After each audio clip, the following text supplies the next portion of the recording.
Om Tava Kathamratam Tapta Jivanam Kavibhiriditam Kalmashapaham Shravanamangalam Srimadatatam Bhuvigananti Bhuryajana. Your words are like nectar, bringing life to scorched souls. They are praised by poets and remove all sin. They are auspicious to hear, wonderful and exalted. Those who spread these words throughout the world are truly giving souls. Welcome everyone to our class on the Gospel of Sri Ramakrishna. We are on the chapter Advice to Householders. This is page 129. And the date is Sunday, October 22nd, 1882.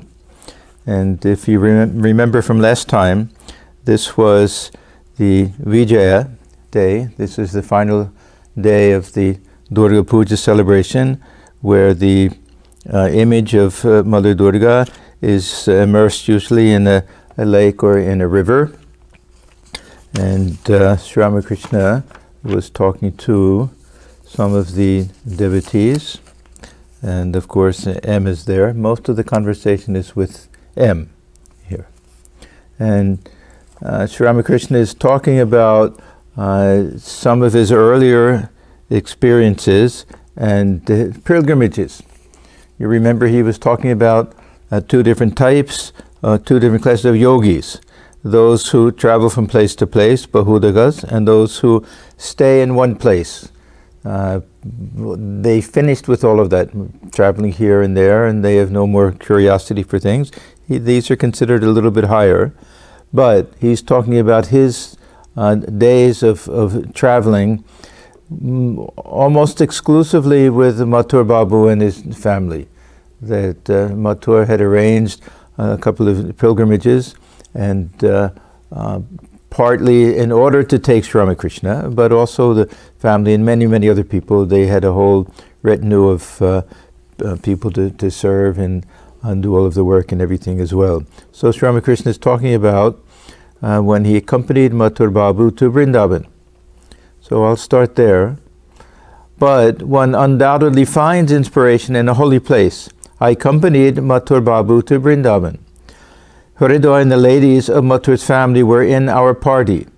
No sooner did I see the Kaliya Daman Ghat than a divine emotion surged up within me. I was completely overwhelmed. Hridoy used to bathe me there as if I were a small child. Now we'll see that when Sri Ramakrishna went to certain places, he would get into that mood. And also the mood of Sri Ramakrishna, the activities of Sri Ramakrishna, the different states of consciousness are so similar to what we find in the descriptions of Chaitanya Deva, that there's something very interesting about it. You know, the history of Vrindavan is that by the time of Chaitanya Deva, so this will be, say, 14th century, late 14th century, Vrindavan was completely overgrown, just an overgrown jungle.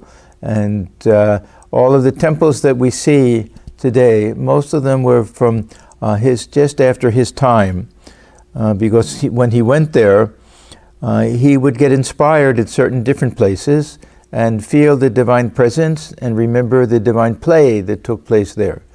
So it was because of him, really, that they knew, or at least we have that feeling that these things took place at the particular places. And he sent the 6 Goswamis, Sanatana, Rupa, and others. One of them was Jiva Goswami. He was the only one who wasn't Chaitanya Deva's direct disciple. He was a nephew of Rupa and Sanatana. And he sent them there to build temples in all of these places that in his spiritual mood he could identify and recognize as places where this particular incident in Krishna's life occurred, that particular incident. So many of these places are there now, and temples are there, and we identify them with different parts of this divine play of Sri Krishna because of Chaitanya Deva. And we'll see, even philosophically, even though Chaitanya Deva is painted as a dualist. Even philosophically, from if we look at the school of Vedanta that is connected with the Chaitanya tradition, we'll see many similarities, and we'll get a chance to look at that tonight a little bit. So, he said, in the dusk, I would walk on the bank of the Jamuna when the cattle returned along the sandy banks from their pastures. At the very sight of those cows, the thought of Krishna would flash in my mind. I would run along like a madman, crying, "Oh, where is Krishna? Where is my Krishna?" Go dhuli shamoy. Bengali, maybe Hindi also, they say that. Go dhuli shamoy. This is the hour of the raising of the dust by the cattle. Somebody told me once this the auspicious time for weddings also. But anyhow, it creates a mood in the mind to think that dusk is associated with the time when the cowherd boys, and that meant Govinda, Krishna in the form of Govinda, would take the cattle back to their homes after grazing them in the fields. And I went to Vrindavan on my very first visit to India. It's a wonderful place, the tremendous atmosphere there, but a very dry place. And it was so nice to see, just walking along the banks of the Yamuna in the evening, to see the dust rising. And just because of the air and the angle of the sun and everything, you can almost see it. The little particles of dust in the air. They call that Godholi Shama. It's very, very nice. So all of these things arouse these ideas in Thakur's mind. This is something which we've seen before called Uddipana. Uddipana, that he had a trigger consciousness. It was a trigger, that things would just trigger something. They would, he used to say, like very dry kindling, if you get it anywhere near the fire, it'll just blaze up. So his mind was like that in terms of associations. So if he saw something that was associated with any divine aspect of God or mood or anything, it would trigger that. There are so many instances. If he would see the zoo, he would see a lion, he would think of Mother Durga, and then lose all outer consciousness. So he was constantly going in and out of ecstasy in all of these places because these different pictures would come to his mind of this divine play of Sri Krishna in all of the different places. I went to Shamakunda and Radha Kunda in a palanquin and got out to visit the holy Mount Govardhan. So these, everybody at Thakur's time who had any interest in spirituality knew all of these things. These are all written in the Bhagavata Purana, but that was translated into all of the local languages. It's not that people had to be a great Sanskrit scholar. There was a very good early translation in Bengali. And it was very common for these kind of minstrels, these Kathaks. They were people who could recite verses and tell stories and almost play act these incidents, and people would come around and they would go in different places in the villages, and that would be the evening entertainment. They would tell about certain events in the life of, in this case, Krishna. It could be Rama and Ramayana, and they would sing songs that would go along with these incidents, and that's how everybody knew and learned about these things. It became part of the culture. So Sri Ramakrishna would have known all of these things. What does Mount Govardhan mean?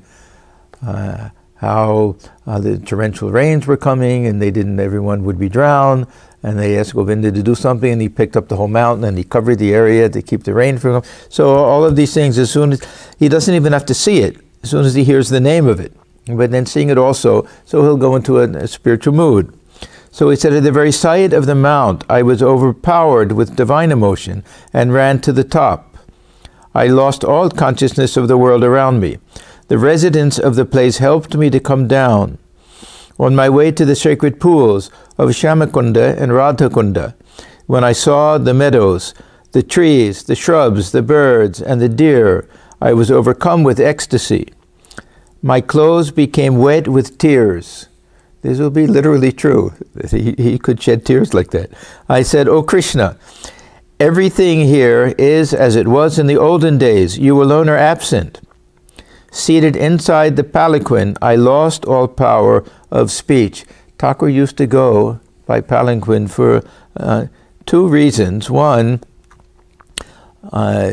his body was very tender, and the skin and everything to touch, and even for walking. And the other thing is that no one knew when he would go into some divine ecstatic state, and he could tumble and fall, and someone would have to hold him the whole time. And the third thing we can say is that Mathur Babu couldn't bear the thought of Sri Ramakrishna undergoing any type of a hardship. So he would do whatever he could. Money made no difference to him whatsoever, to make sure that he had every comfort. So he would go by palanquin from time to time in these occasions. Hriday followed the palanquin, the Thakur's nephew, who was his regular attendant in those days. He had warned the bearers to be careful about me. Ganga Mai became very fond of me in Vrindavan. She was an old woman who lived all alone in a hut near the Nidhubon. This is another place that has many, many associations with Sri Krishna and the play with the gopis. Referring to my spiritual condition and ecstasy, she said, "He is the very embodiment of Radha." She addressed me as Dulali, my darling. When with her, I used to forget my food and drink, my bath, and all thought of going home. On some days, Hriday used to bring food from home and feed me. Ganga Mai also would serve me with food prepared by her own hands. Now, we know with Gopal Ma that she saw Thakur as Sri Krishna, the baby, as Gopala. Now there's Ganga Mai seeing him as Radha. Is there any special significance to that? In Vrindavan, Radha is queen. Right, she's the queen. And I've always felt, in many respects, that the character of Radha is far greater than that of Krishna.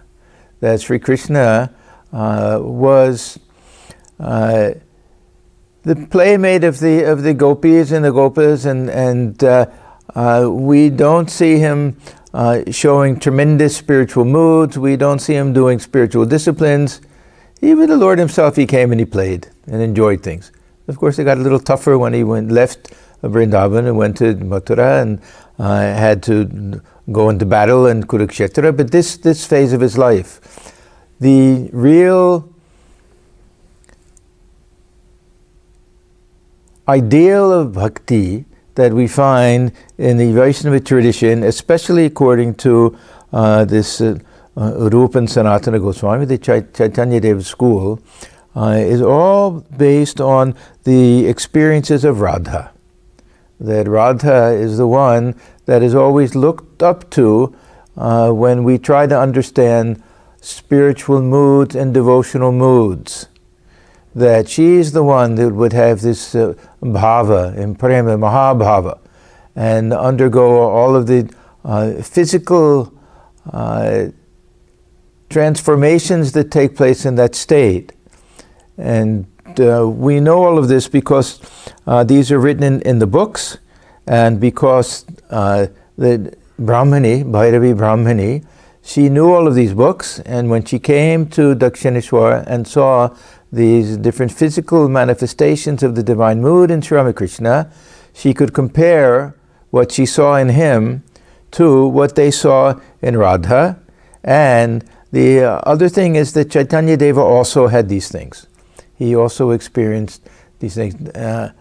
I mentioned on one of our weeks that Thakur says sometimes that ordinary person cannot experience Mahabhava, these very high states of devotional ecstasy. And we may think, oh, that's not fair, that we would like to experience these things. But we have to be careful what we wish for when we see what it really means, that a lot of it has to do not only with this divine ecstasy, but this divine agony. This is Bakulata, and that state that comes before realization, something which is called this Viraha Bhava, this feeling of separation that Radha had, separation from Krishna when she wasn't with him, which is followed by this milana bhava, this mood of union with the Krishna, because she would undergo such agony that the body would shake, that blood would come out of the pores, tremendous weeping, burning sensations, all of the things that we see in Thakur and in Chaitanya Deva. And our human bodies, most of us, cannot withstand these types of emotions. Not to speak of the tremendous joy that comes after this, when this is followed by this milana bhava, this union with God. Sri Ramakrishna used to say that this human body for the ordinary person is like a straw hut. And if an elephant goes into it and moves around a little bit, the hut will be completely destroyed. So this human body is not made for these types of divine emotions. Sri Ramakrishna had that ability to withstand all of these spiritual practices and spiritual emotions, divine emotions. So, Gangamai, looking upon him as Radha, means that she recognizes that he's reached the height of these devotional spiritual moods. Now, the theory behind the birth of Chaitanya Deva is something very, very interesting, because they claim that Sri Krishna, seeing the tremendous devotion of Radha, became a little bit envious and jealous, and thought, oh, how nice it would be if I could also experience this divine love of God. He was God himself. He didn't have to think about experiencing it, because he was God himself. This was the idea that we find behind all of this. So he was born as Chaitanya Deva, hiding inside. Outwardly he was Radha. Now they explain this in terms of his complexion, because Radha is supposed to be fair, Gauda, so he was called Gauranga. His complexion was very fair, his limbs were very fair. So they say, Anta Krishna Bahya Gauda. So he who within was Krishna, able to experience this, but outside, that means having all the physical manifestations of the divine mood, he was like Radha. So they explained it that way. It's very interesting. So this is on some level even a greater compliment to look upon him as the embodiment of Radha herself. That means that he had she saw all of the signs of the highest form of devotion in Sri Ramakrishna. Gangamai used to experience trances. At such times, a great crowd would come to see her. One day, in a state of ecstasy, she climbed on Hridoy's shoulders. The elderly woman, trying to picture this. I didn't want to leave her and return to Calcutta. See, sometimes we think Thakur couldn't bear the company of women. But this was a bit of a show on his part in order to inspire these young boys to take to monastic life and not go into the householder life. Anyhow, of course, there's some truth to it, but when he was in the company of these great souls, and even our Golap Ma and Yogin Ma and others, the great women devotees, he was very comfortable in their presence. And whenever he went to visit the householders, he would go into the inner apartments where the women were staying. They couldn't come. Maybe they could peep in and hear and listen a little bit. But at that time they had this system, this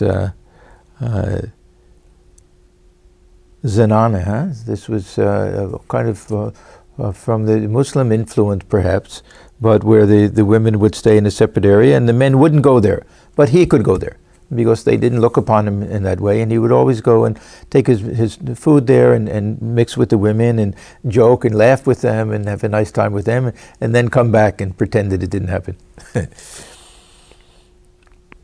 Everything was arranged for me to stay with her. I was to eat double-boiled rice. And Thakur had a very, very sensitive stomach. This is considered something easily digestible. And we were to have our beds on either side of the cottage. All such arrangements had been made when Hridoy said, "You have such a weak stomach, who will look after you?" "Why," said Gangamai, "I shall look after him. I'll nurse him, as Hridoy dragged me by one hand and she by the other." I remembered my mother, who was then living alone here in the Nahabat. That means, remember, he's sitting in his room in Dakshineshwar.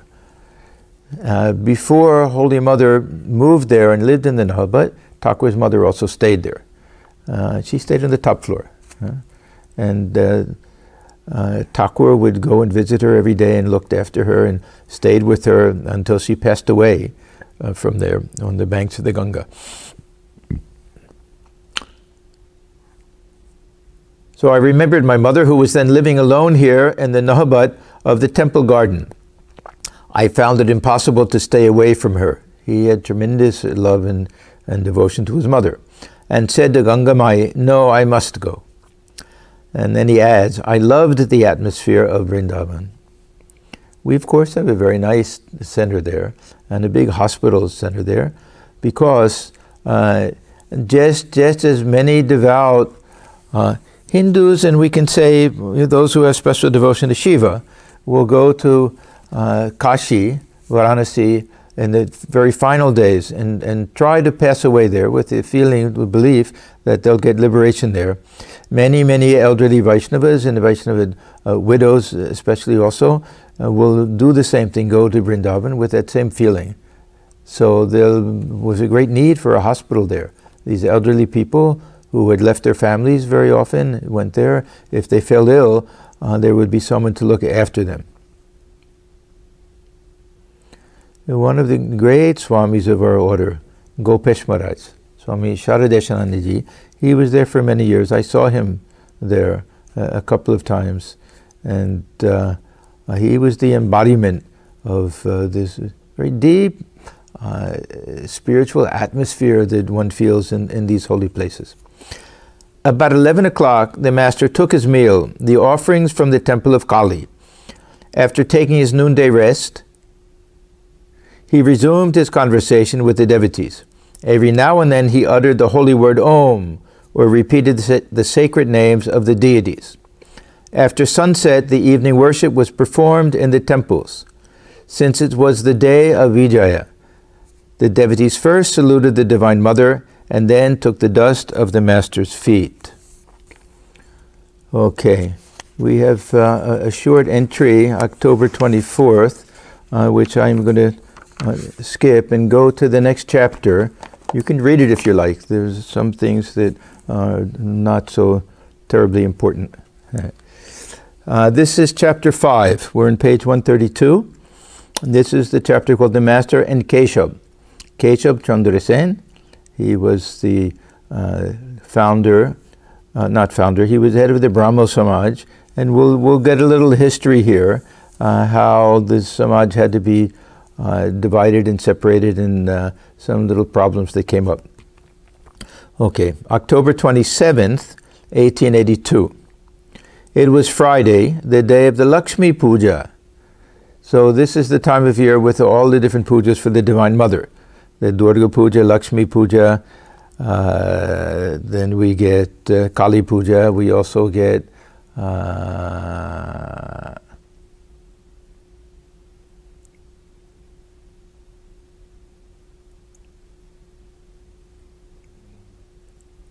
anything else is escaping me right now. Okay. Keshav Chandra Sen had arranged a boat trip on the Ganges for Sri Ramakrishna. They did that from time to time.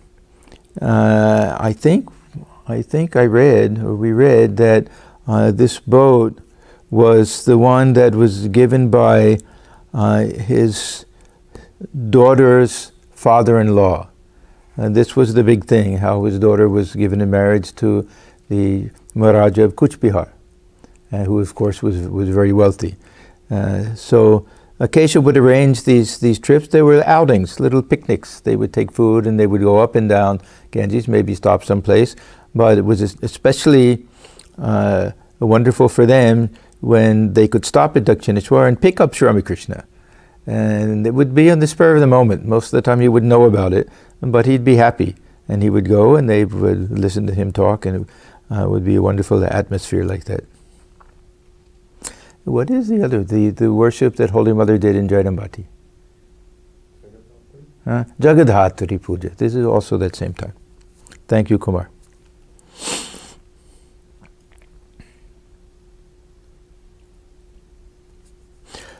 About 4 o'clock in the afternoon, the steamboat with the Keshab and his Brahmo followers cast anchor in the Ganges alongside the Kali temple at Dakshineshwar. The passengers saw in front of them the bathing hut and the Chandni.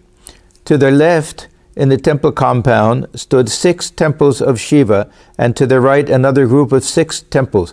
If you go by boat to the Dakshineshwar Kali temple, there's a bathing ghat. You walk up that ghat, and there's an entranceway. There's a little covered entranceway. This is what they're talking about. This is how one can enter inside the compound, and you're really splitting the 6 Shiva temples that run north to south on one side, and on the other side another 6. So this is how they went in, and this was the main way to walk into Thakur's room. There were 2 outside entrances also, from the east and from the north. Sorry, from the west and from the north, but this was the main way to go. The white steeple of the Kali temple, the treetops of the Panchavati, and the silhouette of pine trees stood high against the blue autumn sky. The gardens between the 2 Nahabats were filled with fragrant flowers, and along the bank of the Ganges were rows of flowering plants. We only know of one Nahabat. This is the one, the north of Thakur's room, where Holy Mother stayed, where we just saw where Thakur's mother stayed, but there was a one on the south gate also. I've never gone there or seen it. I don't know if there's even access to it or if it's still there. This was the one near Jadu Malik's house. That if you left the gate there, that's how they would go to his house.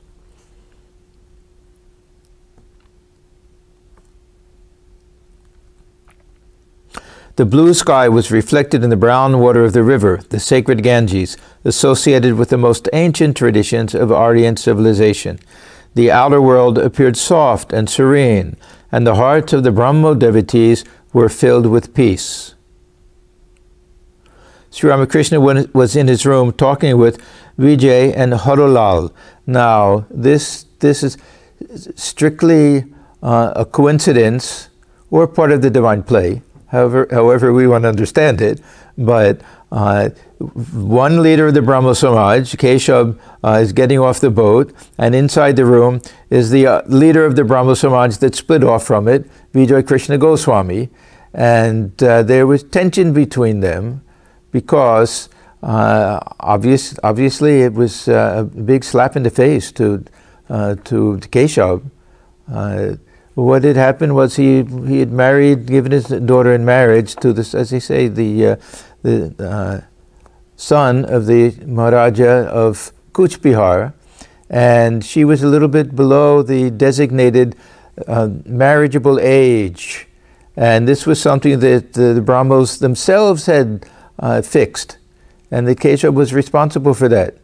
So he broke his own rule, not by much, but a little bit.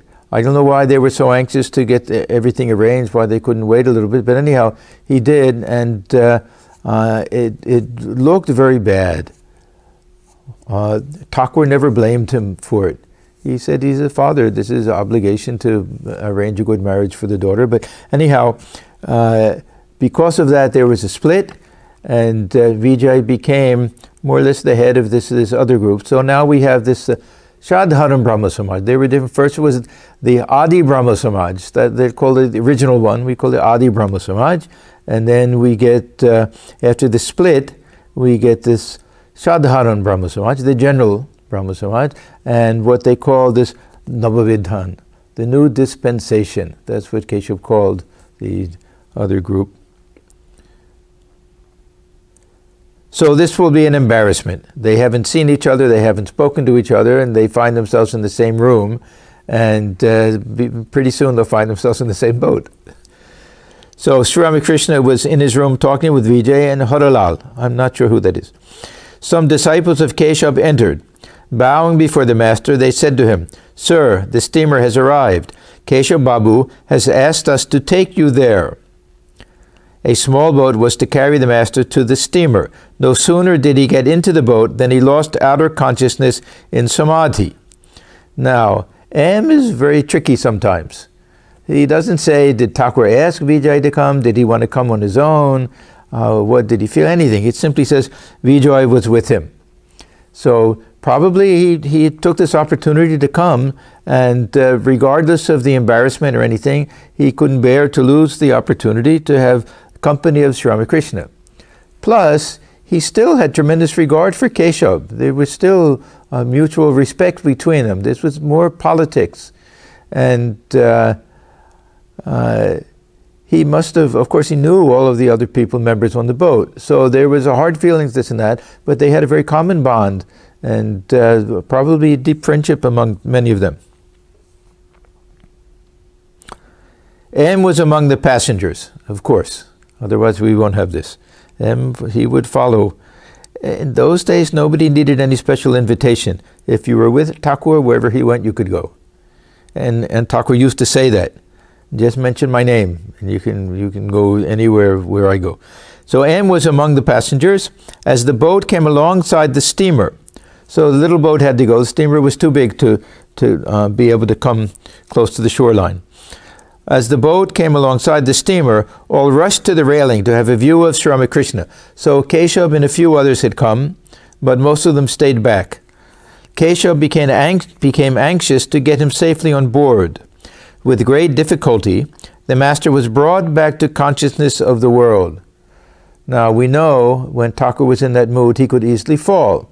He chipped his tooth once, he broke his arm once. There must have been many other times where he was very close to falling, that Hriday or somebody else had to catch him or had to hold him up.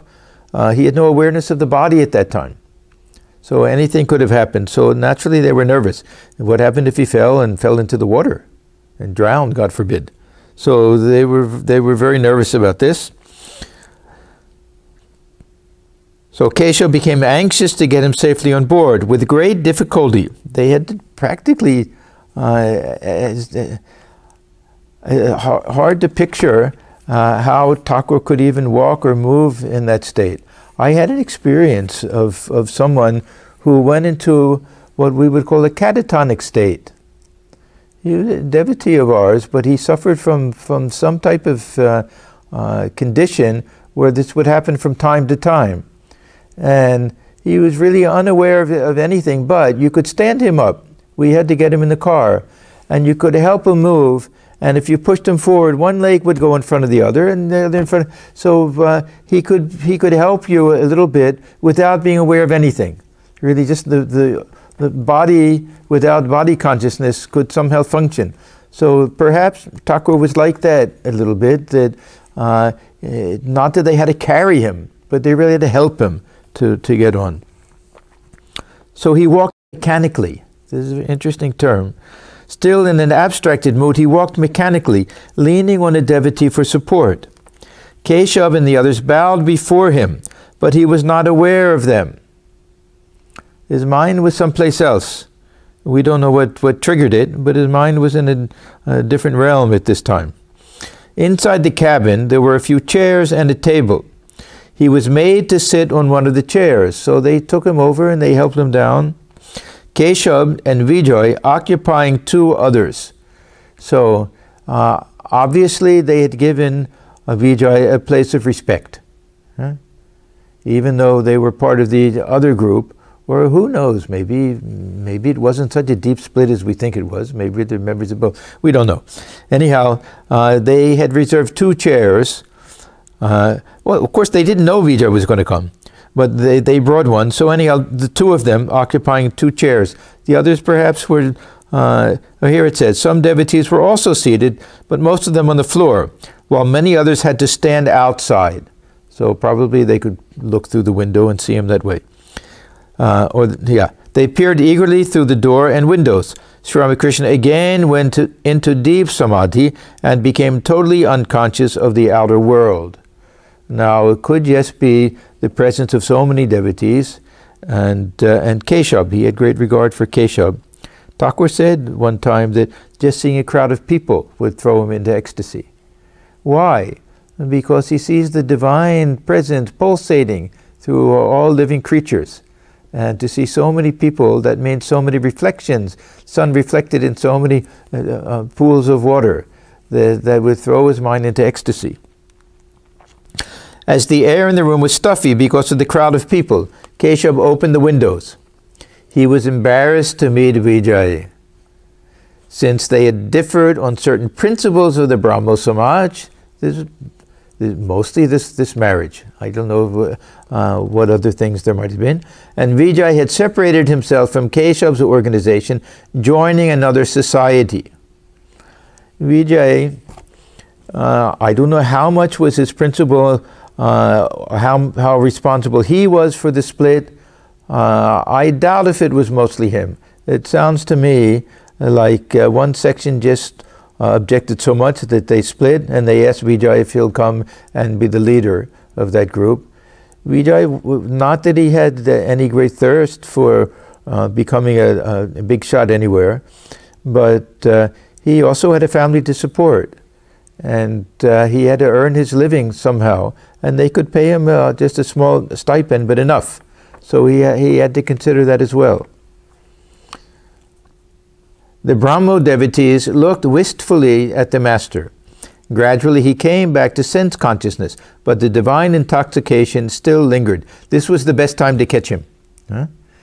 When he was just coming down from that ecstatic state, maybe even nirvikalpa, and then some lower type of bhava, ecstasy, and coming down, and he'll have the type of intoxication.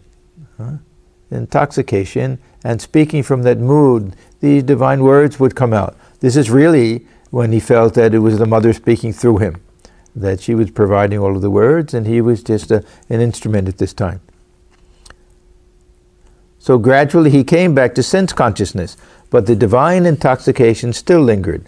He said to himself in a whisper, "Mother, why have you brought me here?" Sometimes he would say that, especially, in fact, when he went to on pilgrimage to Kashi, to Varanasi, and got stuck in that room, you remember, with all of the big babus there, and they're talking about their properties and how much work they have with their being landlords and everything. And then he wept. He said, "Mother, why did you bring me here?"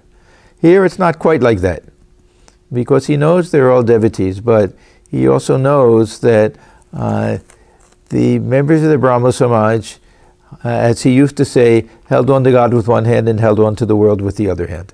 So they weren't able to fully dive deep into spiritual life, spiritual practice. So he said to himself in a whisper, of course Anne would be right by him in order to hear, "Mother, why have you brought me here? They are hedged around and not free. Can I free them?" So he's thinking that maybe he's not just complaining, "Why did you bring me here?" He's asking, "Did you bring me here for a special purpose?" Did the master find that the people assembled there were locked within the prison walls of the world? Did their helplessness make the master address these words to the Divine Mother? Sri Ramakrishna was gradually becoming conscious of the outside world. Neela Madhav of Ghazipur and a Brahmo devotee were talking about Pavahari Baba. Okay, Pavahari Baba. He was a very well-known figure, even though he was a real recluse, but he had a tremendous reputation during this period. He lived in a place called Ghazipur, which is very close to Benares. I haven't been there, but I know some of our monks and devotees have been there to see the place where he lived. It's kind of a pilgrimage place now. And Swamiji, after Thakur passed away, developed a very interesting relationship with him. He had such regard and respect for this Bhavati Baba, this Pavanahari, this being Pavahari, that nobody knew what he ate because he never left this enclosure. They say sometimes a cave. It wasn't a cave. It was kind of a house where there would be like a big, just unfinished basement, just dug out. So it felt like you were in a cave. But he lived there, and where and how he got food, people didn't really know. So this kind of legend grew up around him that he lived on air. So that's how he got the name Bhavati Baba. Anyhow, Swamiji became very attached to him, almost to the point where he was ready to ask for initiation from him, until Thakur showed up in his dream a few times and scolded him a little bit. But then Swamiji said a very curious thing, that after visiting him day after day, I found that he was becoming more attached to me than I was to him. And anyhow, he felt it was time for him to leave, but he was very highly regarded and really a great soul. We have a couple of very nice stories about him. One is a story that I believe Swamiji heard, and someone was telling her, he heard from a sadhu, and the sadhu was telling him that at one time a thief entered into this house, or this cave, whatever, where Bhavati Baba lived, and he stole some pots and pans and was running away, and Bhavati Baba ran after him and said, wait, I have more things to give you, something like that. And this man, and he caught him, and this man was so transformed by the generosity and the kindness and the complete lack of anger of this saint, Bhavati Baba, that he renounced everything and became a sadhu, became a holy man. And then Swamiji said, how did you hear this story? How do you know this? And he said, I was that thief. Yeah, very nice, very nice story. They say one time he was bit by a snake, and somebody came and saw him in pain and everything, and what happened? How did it happen? He said, it was a messenger from the beloved. And his passing away, one day people saw that there was a tremendous amount of smoke coming out from the house, and a very bad smell. And they didn't know what it was, and they finally broke down the door to get in, and they found that it was probably, he had come to the end of his life, didn't want to disturb anybody or anything, made a fire, and self-cremated himself. And this is how he was supposed to have ended his life. So they were talking about him, as I say, very highly respected by one and all. So this Neel Madhav of Ghazipur. So he's from the same place that Bhavati Baba, so he'll know. And that's why he'll be discussing it. They came from the same village or town. And the Brahmo devotee, we're talking about Bhavati Baba. Another Brahmo devotee said to the master, Sir, these gentlemen visited Bhavati Baba. He lives in Ghazipur. So he was still alive at that time.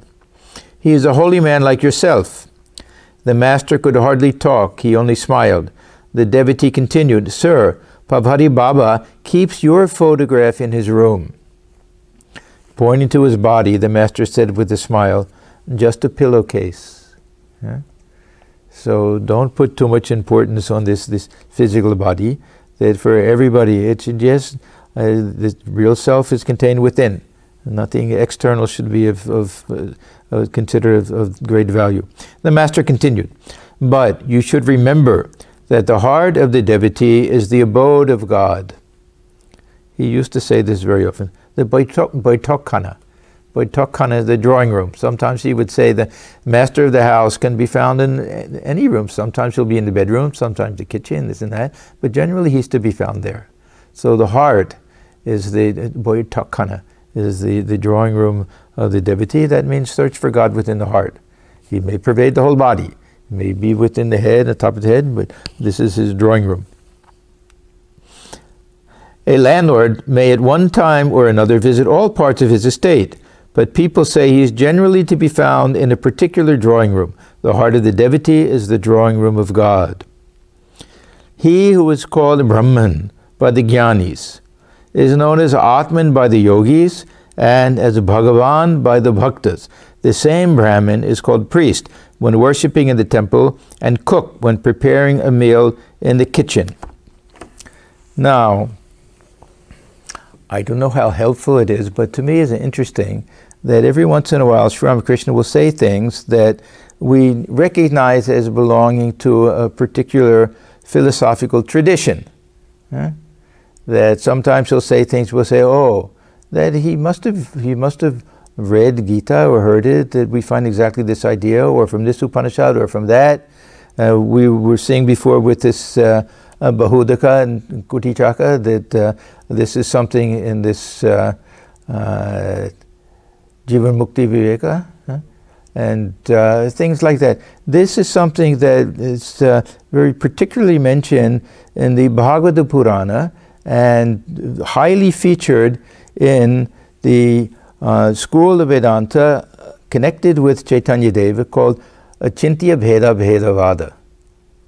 And I know this because this is what I had to study when I was in doing my graduate work. This was the field that I ended up doing my dissertation in. Anyhow, there's one verse from the Bhagavata that says, Vadanti tat tattva vidas tattvam yajnanam advayam. So, Vadanti tat tattva vidas, these tattva vids, the knowers of the truth, they call truth. What is it that they call truth?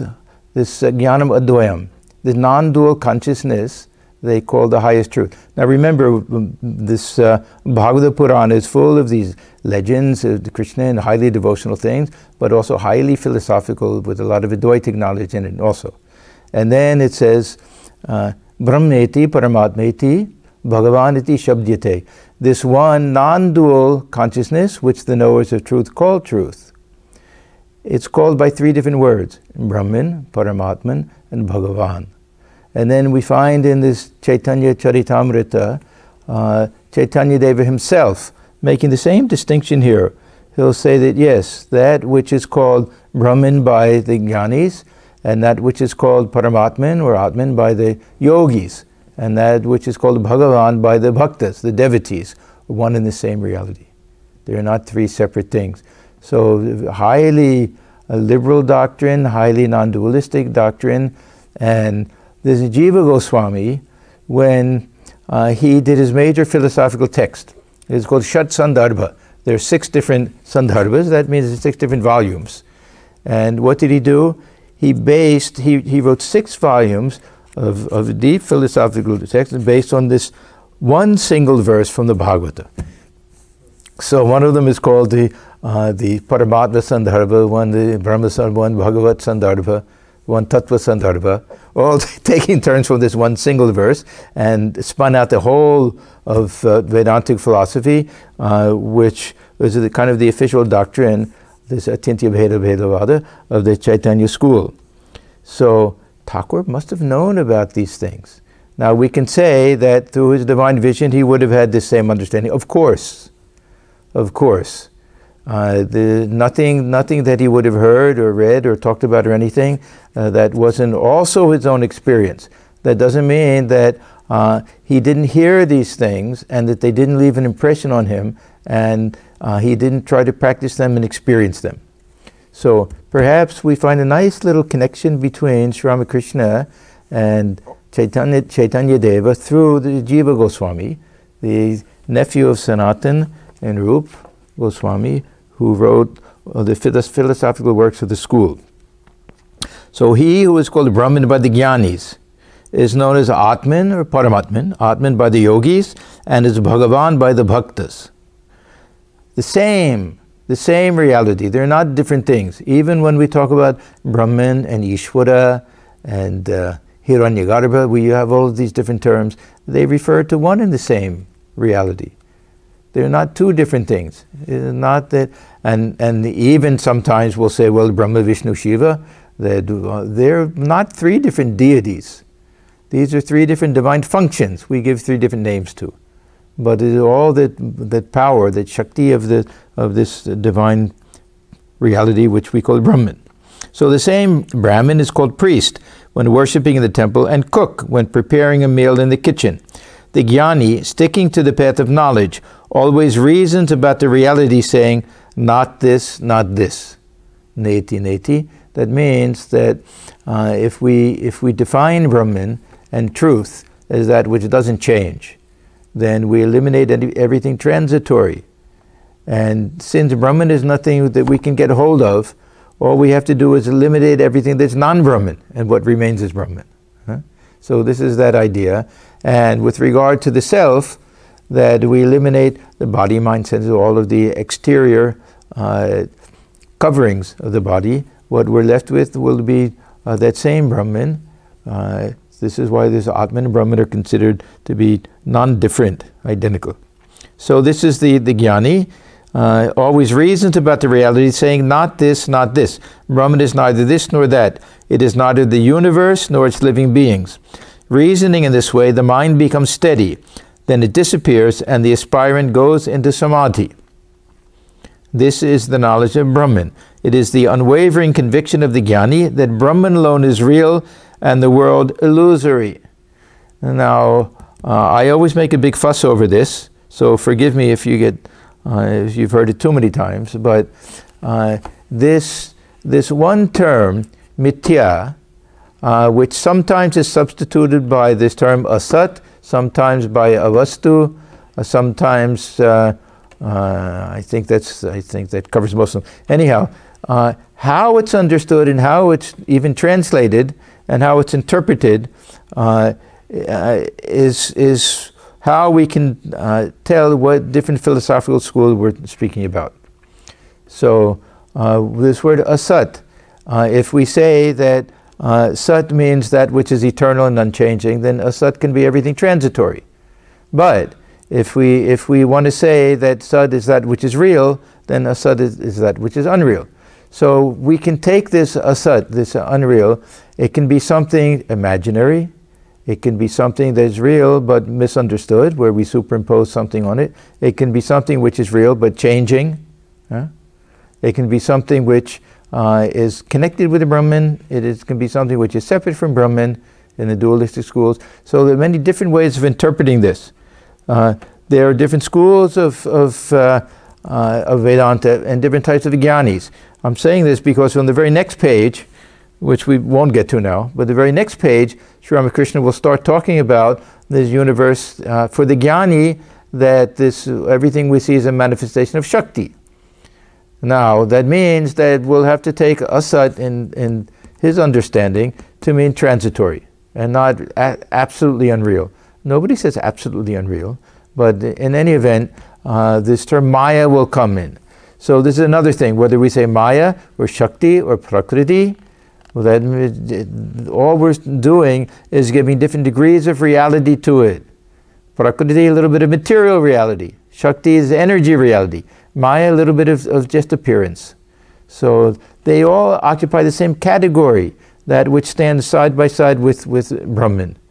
So Brahman and Maya, or Purusha and Prakriti, or Shiva, Shakti, different ways of looking at this.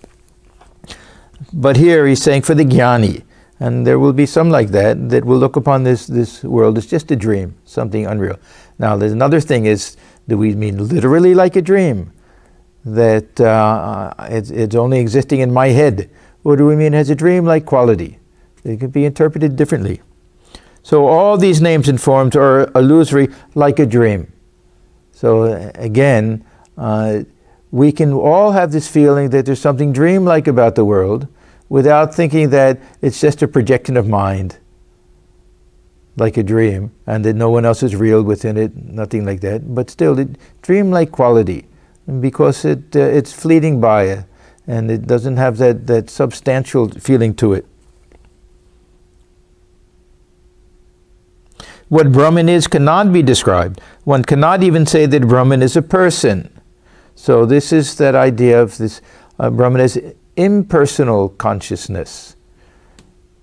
Not even this feeling that Brahman is a being, the being itself. That there's no sense of I within that consciousness. Even within us, our consciousness is also impersonal. Every feeling, sense of I comes from the mind reflecting on the nature of activity and self-reflective nature of consciousness, but the consciousness itself is pure.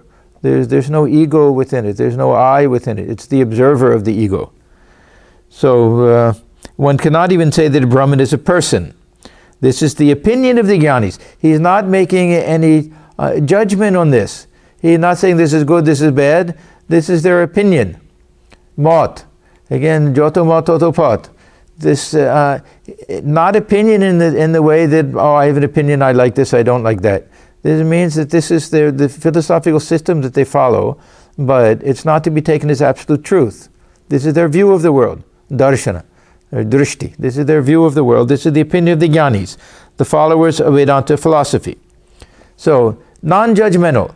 For those who like it and for those who can follow it, it can take them to the highest goal. He has every conviction about that. But, we'll get another but here. But, the bhaktas accept all the states of consciousness. They take the waking state to be real also. They don't think the world to be illusory like a dream. They say that the universe is a manifestation of God's power and glory. God has created all these: sky, stars, moon, sun, mountains, ocean, men, animals. They constitute His glory. Aishwarya. He uses Aishwarya. He likes this word. He is within us, in our hearts. Again, He is outside. So everything we see is a manifestation, and again, He enters into it. We have two different things. Like the spider, first thing the spider will do will spin the web. Second thing is he'll go and live there, enter into it. This is imagery we find in the Upanishads. He is within us, in our hearts. Again, He is outside. The most advanced devotees say that He Himself has become all this. Now, this is interesting because Thakur, he'll talk about three different classes of devotees. Those who worship God from afar, look up to heaven, pray to God there. This is the lower. The next highest class is those who see God dwelling within the heart. Now, we may say this should be the highest class, but he says no. Those who say that God Himself has become everything. He says that's the highest class of devotee. So the most advanced devotees say that He Himself has become all this. The 24 cosmic principles, the universe and all living beings. Now, how He becomes this is another place where the philosophers will come to blows. Is it the way milk turns into curd? It can't be. Then what happens in God? God is no longer God. He's become the universe. Somehow, this Brahman can manifest as the universe without ceasing to be Brahman. Somehow, the light of the sun, no matter how many times it's reflected, it doesn't reduce anything from the sun. It remains the same, infinite, unchanged reality. Something like that. The devotee of God wants to eat sugar, not to become sugar. Now, we're just about ready to stop, but I want to go back to this first thing. The bhakta accepts all the states of consciousness. They take the waking state to be real. So this is one distinction that Thakur is making, that for the jnani, the different states of consciousness will have different levels of reality, but they'll take this dream state as a kind of paradigm for all the states, so that just as the dream state is unreal, this waking state is also unreal. So they swapnavat, they'll use that term. Thakur very often says, I don't like to use this term, swapna. I don't like to call this world unreal like a dream. He never says that it's not true or it's not a good philosophy. For him, there's ruchi bheda. He doesn't like it. That means personally his spiritual nature is such that he prefers this devotional mood, but he appreciates it and knows that it's also a path. It's a ladder to the roof, just as valid as any other way of getting to the roof. But I mention this just because I'm going to do a little self-advertising, that we recently started our class in Mandukya Upanishad, based entirely on this idea of the three states of consciousness, waking, dream, and dreamless sleep, and how the one self is transcendent beyond all of them, witnessing the three states of consciousness, and also going beyond to a fourth state called Turiya. So I won't go into too much of it now, because we've been having long discussions on that. Let me see.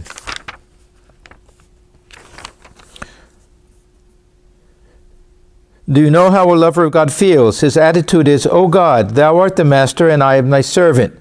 So he likes this dualistic relationship. Now again, Thakur is not going to say like the dualists, that it's not a relationship, it's truth. God and man are separate. This is the ultimate truth. And there's no bridging that gap except through devotion. You can come into some state of union, some nearness or something like that. For Thakur, it's as long as the scented stick of eye is on the surface of the water, there's a feeling of separation. So the jnana is always underlying the bhakti for Sri Ramakrishna. Do you know how a lover of God feels? His attitude, remember, attitude, bhava, is, O God, thou art the master and I am thy servant. Thou art the mother and I am thy child. Or again, thou art my father and my mother. Thou art the whole and I am a part. He doesn't like to say, I am Brahman. Now again, this liking business. This, I think, is a very wonderful truth to consider, that our belief system is based equally on logic and equally on liking. How do we choose what we want to believe? Part of it has to appeal to our sense of logic, but part of it is it has to appeal to us on an emotional level also. And very often, if we look at our belief system, we find that it's something that works for us. And we may not say that there's any absolute truth to it, that there are other points of views, we won't argue in favor of it, but for us it's the best. Okay, now let's get to the third, because you remember, Thakur mentioned three. There's the jnani, who thinks of the reality as Brahman. There's the bhakta, who thinks of the reality of Bhagavan. And there's the yogi, who thinks of the reality as Atman or Paramatman. The yogi seeks to realize the Paramatman, the Supreme Soul. His ideal is the union of the embodied soul and the Supreme Soul. The school of yoga is the practical side, of which the school of Sankhya is the philosophical side. So without arguing too much about it, they accept more or less this dualistic position that you have Prakriti and you have Purusha, and they both have their own level of reality. Prakriti being dependent upon Purusha, but not identical with it. So from that point of view, they are trying to form a union, to have one realize that not the oneness, but to come into a state of union. The yogi seeks to realize the Paramatman, the Supreme Soul. His ideal is the union of the embodied soul and the Supreme Soul. He withdraws his mind from sense objects and tries to concentrate it on the Paramatman, the self within, which is the self within all. Therefore, during the first stage of his spiritual discipline, he retires into solitude and with undivided attention practices meditation in a fixed posture. But the reality is one and the same. The difference is only in name. He who is Brahman is verily Atman, and again, he is the Bhagavan. He is Brahman to the followers of the path of knowledge, Paramatman to the yogis, and Bhagavan to the lovers of God.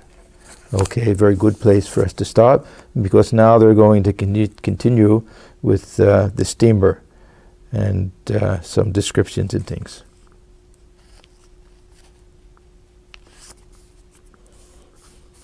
Really, this phrase, kotamrita, that these words come to us like a shower of nectar. Huh? There's something soothing about it, even if we don't fully understand them. Kumar and I were reading today that someone was saying, you read this kotamrita, that let it enter into the ear. Even if it doesn't enter into the heart in the beginning, or into the mind and is not fully understood, it will at one point. But let it enter into the ear. It has a soothing quality to it, and it'll work its magic. The Swamiji says in one place it's like corrosive acid. Not specifically with the kotamrita, but just these spiritual truths, that somehow they'll burn their way through. They'll eliminate whatever this hard crust is there, preventing us from realizing that reality. It'll get eliminated through this. So this is our kotamrita, and I will close with our chant. Om Niranjanam Nityamanandarupam Bhaktanukham Bhathur Vikraham Vai Yeshavataram Parameshamidhyam Tam Ramakrishnam Shirasa Namama. We bow our heads before Sri Ramakrishna, who is stainless, of infinite nature, whose heart melts in sympathy for his devotees, and who is an embodiment of the divine and the Supreme Lord, and ever worthy of our worship. So I thank all of you for joining us, and we will see you next week.